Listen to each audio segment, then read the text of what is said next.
Bayangkan, anda melangkah masuk ke kebun sayur anda, penuh harapan nak petik timun yang rangup dan segar. Tapi, alih-alih melihat kehijauan yang subur, anda nampak daun-daun yang kuning. Pernah alami situasi macam ni? Ia boleh berlaku pada sesiapa sahaja.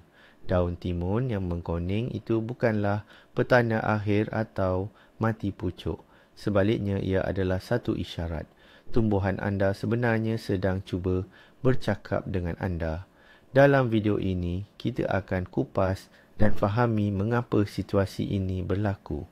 Kami akan dedahkan 5 punca utama kepada masalah ini. Dan sudah tentu, yang paling penting, kami akan kongsikan apa sebenarnya yang perlu anda lakukan untuk mengatasinya.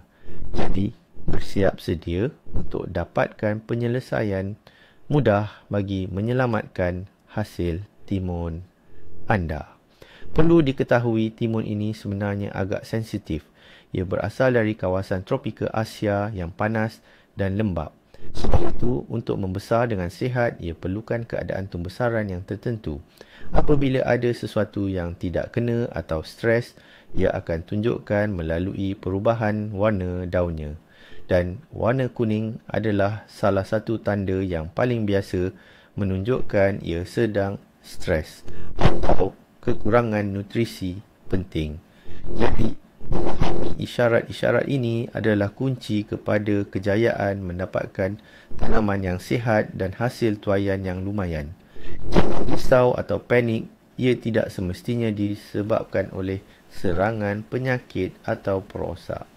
Selalunya, puncanya adalah perkara-perkara yang sangat asas atau biasa di kebun anda. Jadi, punca pertama dan mungkin yang paling kerap berlaku, kenapa daun timun anda mula menguning, ialah penyiraman yang tidak betul. Ya, memang betul. Masalahnya pada penyiraman. Nampak macam senang, kan? Tapi sebenarnya ada selok-beloknya. Timun memang sangat sukakan kelembapan. Tanpanya, ia takkan dapat tumbuh dan berbuah dengan baik. Tapi, sama ada kekurangan air atau terlebih air, kedua-duanya boleh membawa kesan buruk. Kalau tanah tempat timun ditanam sentiasa kering, pokok akan mula tertekan. Akar tak dapat serap nutrien dari tanah kering. Pokok pun jadi lemah. Biasanya, dalam situasi ini, daun-daun di bahagian bawah yang akan mula menguning. Ia jadi layu, kemudian kuning dan akhirnya boleh kering terus. Ini adalah petanda jelas bahawa pokok anda dahaga dan menderita. Manakala, satu lagi keadaan ekstrim ialah siraman yang berlebihan atau orang panggil terendam atau membanjir. Bila anda siram terlalu banyak dan terlalu kerap, akar timun secara harfiahnya lemas dalam air. Dalam tanah, tak cukup udara yang diperlukan untuk akar bernafas. Akibatnya, akar boleh mula reput. Dalam kes ini, daun menguning selalunya muncul di bahagian tepi.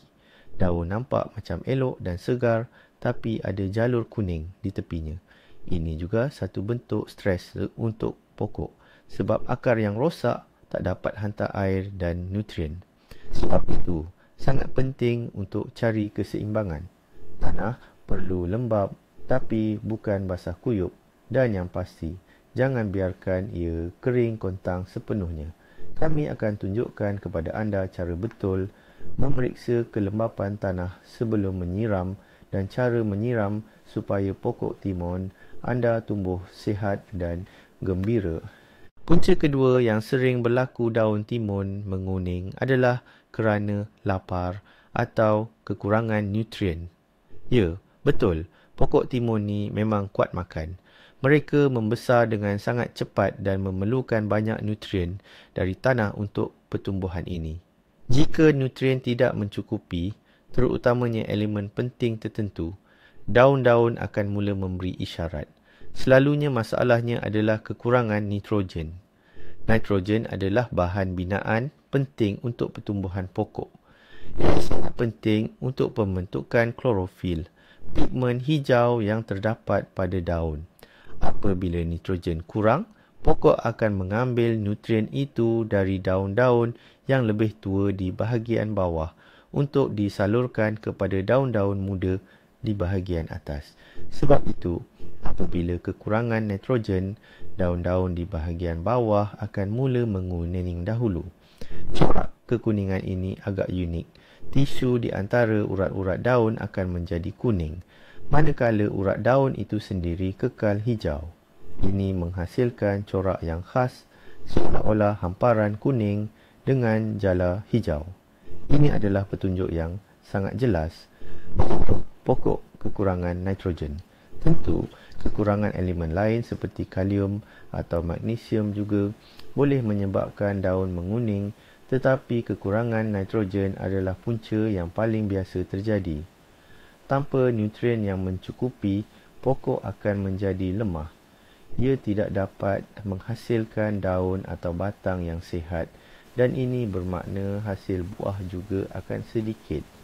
Oleh itu, pembajaan yang tepat pada masanya sangat penting untuk memastikan pokok timun anda kekal subur dan hijau. Kami akan tunjukkan rupa daun pokok timun yang mengalami kekurangan nitrogen, supaya anda dapat mengenal pastinya dengan mudah. Punca ketiga yang boleh menyebabkan masalah ini adalah suhu. Seperti yang kita tahu, timun berasal dari kawasan yang panas. Timun sangat sensitif terhadap suhu. Suhu yang ideal untuk timun ialah hangat, tidak terlalu panas dan stabil tanpa perubahan mendadak. Apa yang berlaku apabila suhu menjadi sejuk? Ini terutama merujuk kepada suhu pada waktu malam. Jika suhu pada waktu malam turun di bawah sekitar 12 hingga 15 darjah Celsius, timun akan mengalami tekanan yang teruk. Akar mereka tidak dapat berfungsi dengan baik. Mereka tidak dapat menyerap air dan nutrien dari tanah, walaupun tanah tersebut kaya dengan unsur hara. Batang dan daun akan melambat atau berhenti tumbuh sama sekali. Dan di sinilah gejala kekuningan itu muncul. Daun boleh menjadi kuning seluruhnya atau hanya bertompok-tompok. Selalunya ini disertai dengan terhentinya perkembangan pokok. Pokok seperti terkaku dan mula sakit akibat suhu sejuk. Perubahan suhu yang mendadak antara siang dan malam juga memudaratkan. Walaupun pada siang hari suhunya panas, tetapi jika malamnya sejuk, ini juga menyebabkan tekanan. Oleh itu, pada musim bunga, apabila masih ada kemungkinan suhu sejuk, mendadak atau malam yang sangat dingin, timun yang ditanam di kawasan terbuka atau dalam rumah hijau yang tidak dipanaskan berisiko mengalami masalah kekuningan ini. Ini bukanlah penyakit, tetapi merupakan tindak balas pokok terhadap keadaan yang tidak menguntungkan. Pokok tersebut seolah-olah terbeku dan tidak dapat berfungsi seperti biasa. Sekarang, mari kita lihat bagaimana rupa daun timun yang terjejas akibat suhu sejuk. Mari kita bincang tentang punca keempat yang mungkin, yang berkaitan dengan tanah tempat timun anda ditanam. Jenis tanah yang salah boleh menjadi masalah besar walaupun anda sudah menyiram dan membaja dengan betul. Ingat, akar adalah ibarat mulut bagi tumbuhan. Jika akar tidak selesa dalam tanah, perkara lain tidak akan banyak membantu. Timun lebih suka tanah yang ringan, subur dan mempunyai saliran yang baik. Apa masalah yang mungkin ada pada tanah? Pertama, ia adalah struktur tanah itu sendiri. Jika tanah itu berat, liat, berkandungan liat dan padat, akar akan sangat sukar untuk bernafas. Mereka seolah-olah tercekik kerana tiada ruang udara. Tambahan pula, dalam tanah yang padat, peredaran air tidak lancar dan air boleh bertakung. Ini boleh menyebabkan masalah seperti terlebih siram dan akar juga boleh mula reput. Apabila akar kekurangan udara atau rosak akibat kepadatan tanah, ia tidak dapat menyerap air dan nutrien dengan baik. Tumbuhan akan mula kelaparan dan mengalami kekeringan serentak. walaupun sebenarnya ada kelembapan dalam tanah. Hasilnya, daun akan menjadi kuning. Kedua, adalah tahap keasidan tanah atau pH. Setiap jenis tumbuhan ada tahap keasidan tanah kegemarannya sendiri. Timun suka tanah yang menghampiri neutral atau sedikit berasid. Jika tanah terlalu berasid atau terlalu beralkali, banyak nutrien penting walaupun wujud dalam tanah tidak dapat diakses oleh akar. Nutrien ini seolah-olah terkunci dalam tanah dan tumbuhan sekali lagi akan mengalami kekurangan nutrien yang ditunjukkan dengan daun menjadi kuning. Ini menepis tanggapan bahawa timun boleh tumbuh di mana-mana tanah. Mereka memerlukan makanan yang betul dalam pinggan berkualiti yang sesuai. Sekarang, mari kita tunjukkan rupa tanah yang sihat untuk timun. Sekarang kita sampai ke sebab kelima, sebab yang terakhir. Dan ini, malangnya, adalah musuh yang tidak diingini di kebun. Kita bercakap tentang perosak dan penyakit. Kadang-kadang, daun yang mengkuning itu bukan sekadar tanda kekurangan sesuatu, tetapi jeritan minta tolong dari pokok yang sedang diserang. Sesetengah serangga, contohnya afid atau hama labah-labah, menghisap getah atau cecair penting daripada daun. Mereka betul-betul menyedut daya hidup dari daun. Di tempat gigitan atau disebabkan kelemahan umum, daun mula menguning. Apabila diserang hama labah-labah, sering kali akan kelihatan juga benang halus seperti sawang di bahagian bawah daun. Jika diserang afid, anda akan melihat kelompok serangga kecil. Selain itu, ada juga pelbagai penyakit, selalunya disebabkan kulat atau virus. Contohnya, cendawan serbuk, powdery mildew. Mula-mula kelihatan seperti lapisan putih, tetapi kemudian bahagian daun yang terjejas akan menguning dan kering. Layu fusarium adalah penyakit yang sangat berbahaya, di mana daun menguning dan seluruh pokok akan layu serta mati dengan cepat. Penyakit virus juga boleh menyebabkan penguningan, selalunya dengan corak mozaik atau daun menjadi cacat, deformasi. Penting untuk difahami dalam kes perosak dan penyakit, daun kuning jarang sekali menjadi satu-satunya gejala. Biasanya ada gejala lain seperti tompok-tompok pelbagai bentuk dan warna, lapisan seperti kulat, daun cacat, sawang atau pokok itu sendiri kelihatan lemah atau tidak sihat. Oleh itu, jika anda melihat daun kuning, periksa dengan teliti kedua-dua belah daun serta batang dan tanah di pangkal pokok.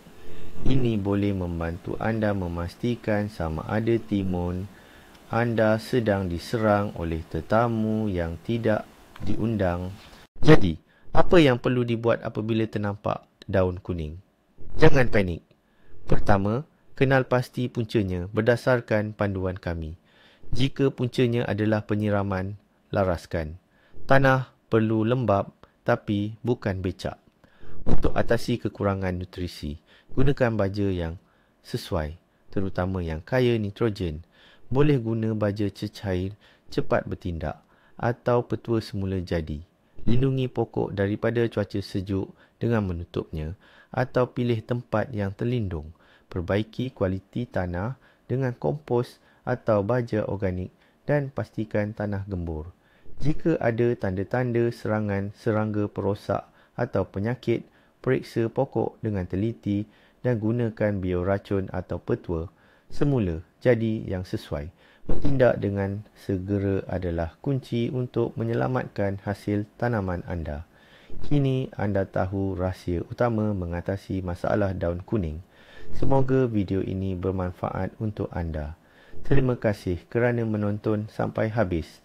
Jangan lupa subscribe channel ini agar tidak terlepas video baharu yang bermanfaat. Like video ini jika maklumat ini bermanfaat dan tulis di ruangan komen antara masalah ini yang mana paling kerap anda hadapi.